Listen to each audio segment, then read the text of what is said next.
the Talk Station is proud to present The War Files. The War Files, a selection of interviews honoring our warriors of the greatest generation, World War II, Korea, and Vietnam. Your name is?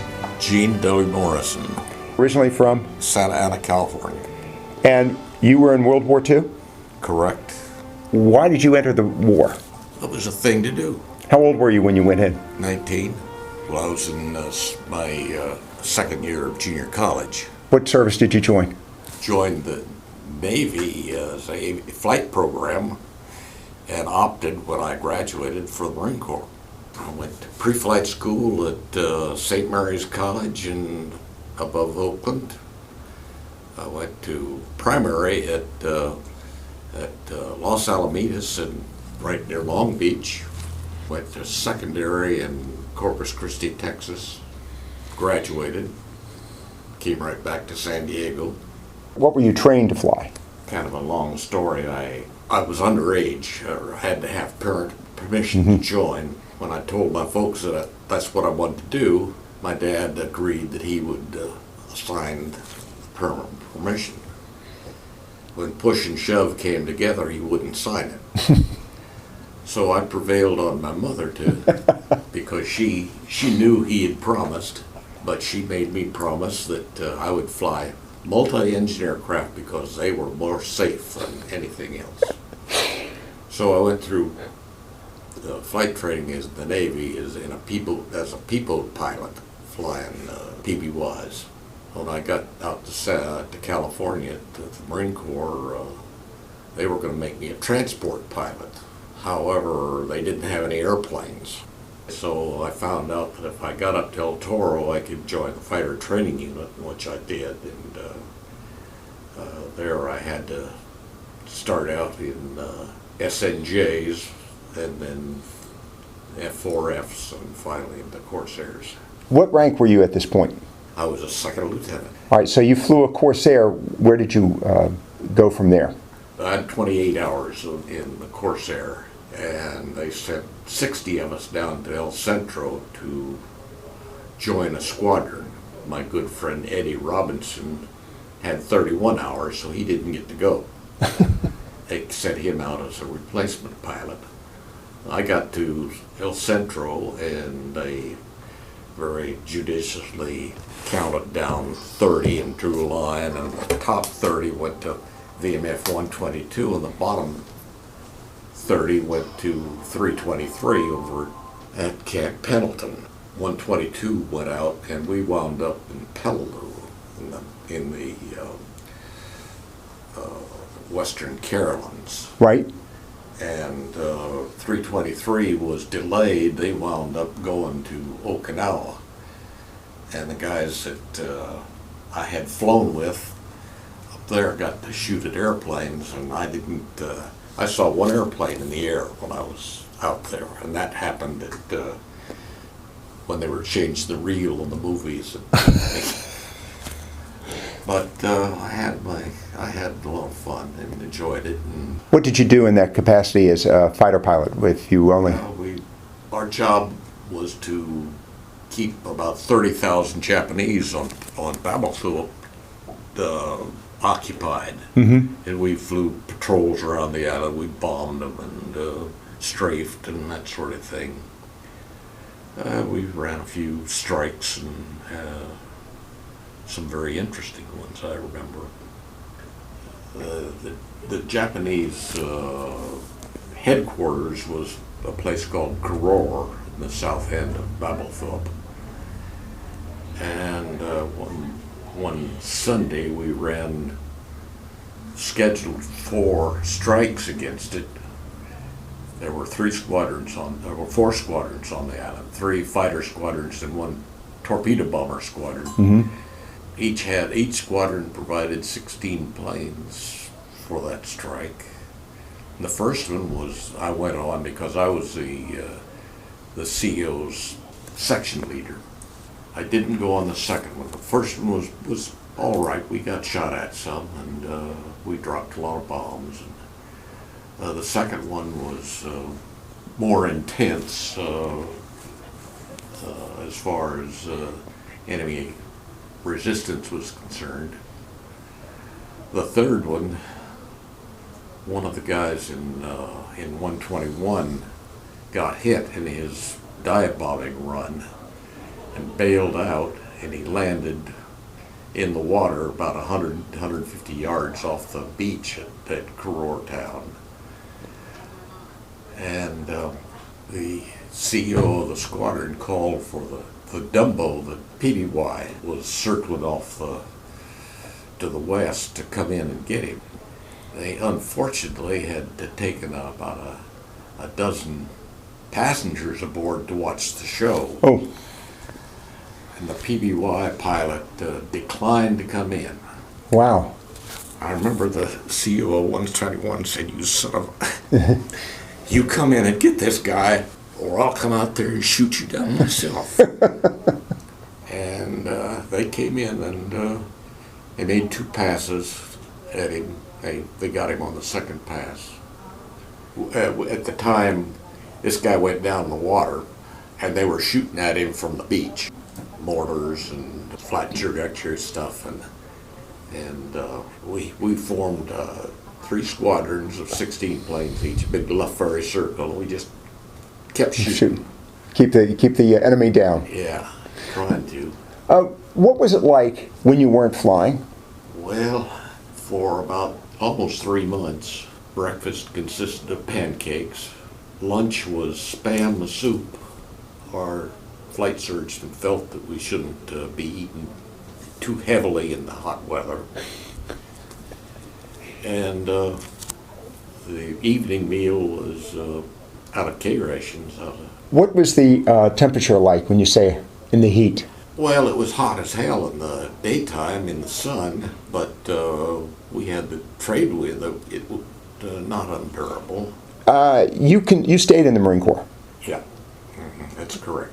Now, you finished out the war where? I was at home on leave when they dropped the bomb. Okay. I want to go forward to your other experiences, because you went from fixed wings to a helicopter, is that right? That's correct. In 1946, 47, I went to Quantico to Marine Corps Junior School for budding officers. And while I was there, I heard that the Marine Corps was forming an experimental squadron. I didn't have much information on it, but it sounded interesting, and so I volunteered for it. And I wound up going to Lakehurst, New Jersey, and training in helicopters with the Navy. They were the ones that had the Coast Guard was the first service that had helicopters. The Navy was the second, and the Marine Corps was the third. Of the 9 officers that went up there for training, I was the only bachelor. The other 8 were all married, so when we completed our training, they all went back to Quantico to their wives, and I stayed at Lakehurst for another 3 weeks or so while the Piasecki delivered their first Piasecki helicopter, and I was supposed to check out in that, and then I was going to be the pilot that checked everybody else out when I got back to Quantico, which is what happened. So as a result, I was the 9th Marine to be designated a helicopter pilot in the Marine Corps. Wow, the 9th Marine to be designated a helicopter. Yeah. You have here at the table your flight books. Yes, yeah, I brought some of them down. Are those the flight books from all your flying, including World War II? Yeah, I go through 56 in this one. I wound up with just short of 6,000 hours flying. 6,000 hours. Mm-hmm. Now, by the way, I'm going to digress for a moment. I know from talking with Hank Goddard, you met Sikorsky. Yeah. The creator of basically the military helicopter. He was the first successful U.S. helicopter manufacturer. Germans had already flown one, but one of the guys that worked with this Sikorsky representative Harry Nacklin, I still correspond with him. In Korea, he kept us going. So you're a Korean veteran as well. Yeah, and Vietnam too. And it's interesting, since you've been through all those three events, why is it World War II veterans were never really concerned about any kind of a memorial or monument? Never thought about it. I don't know. It was its job to do. Are you going to the November 22nd honor flight? No, I'm going to let somebody else take my seat then. Have you been to the memorial Yes, before? I've been to all of them. You have? Yeah. All right. I've been to all. And then that's the reason I'm not. In your experiences, World War II, Korea, Vietnam, what distinguishes each one of those events in your life? Well, there was lots of camaraderie in World War II, and in all of the wars as far as that's concerned. But each one seemed to get a little tougher to swallow. Mm-hmm. My memories of Korea are best. I guess because there I wasn't shooting at people. I was doing things that I thought were rescue and. All right, you flew Corsair, you flew helicopters in Korea and Vietnam. What did you fly in Korea? HO-3Ss. And then what did you fly in Vietnam? I had a helicopter squadron flying H-34s, which is a pilot and co-pilot. And in Korea, we carried two crew chiefs, two crew members with us that manned guns. But we were troop transports there mostly. Looking back at your career and your experience, in your World War II experience, what did you anticipate, and then what did you end up thinking about your expectations after it was over? I mean, you flew fighter aircraft. I mean, that was a courageous. Well, it was a great thrill to fly them. It was exhilarating, certainly. By the way, did you ever settle that with your mother and your father? Yes. So, yeah, they were pretty proud of me. Matter of fact, in 1948, I guess it was 48 or 49, I ferried a helicopter from the East Coast to the West Coast. And one of the stops I made on the West Coast was El Toro, which is right next door to my home. And of course, I had been in contact with my folks during the trip. They knew I was coming, but they didn't know exactly when, because I didn't know exactly when. But when I landed at El Toro, my dad was on the flight line. And the next day, I took my mother and father out. We climbed in a helicopter, and I took them for a ride. I don't think I had authority to do that, but I didn't have any buddies sitting on top of me. Gene, I appreciate this very much. Thank you. Well, thank you for your memories. We appreciate that. Gene Morrison. Thank you, sir. You've been listening to The War Files, a selection of interviews honoring our warriors of the greatest generation, World War II, Korea, and Vietnam.